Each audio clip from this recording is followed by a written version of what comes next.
Hi guys, welcome to App Guru. In this video, I will show you how to know if someone blocked you on Instagram. First, open your Instagram app, then go to Profile on the bottom right. Now tap on Followers on the top. Once you're here, search the person that you want to check. If you see them here, then go to Following. Now, search the same person again. If they're here as well, then they didn't block you. So that's my other account I just showed you to demonstrate. Now I'll switch to that account. Once I'm here, I'll go to Followers. Here, as you can see, the other account is added. And if I go to Following, it's the same case here as well. Now I'll go to the profile of the other account. From here, I'll just block this account. Now, as you can see, this account is blocked. After that, I'll switch back to the blocked account.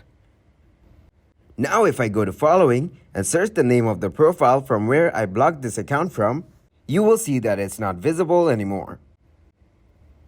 And if I go to Followers, it's the same thing here as well.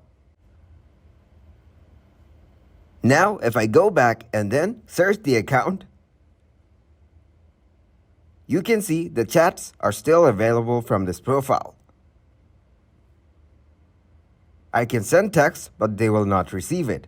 Now if I go to their profile on the chats, you can see it says Instagram user instead of their username. So that's how you know someone has blocked you on Instagram. And it's done. Thanks for watching, and please leave a like, subscribe, and share.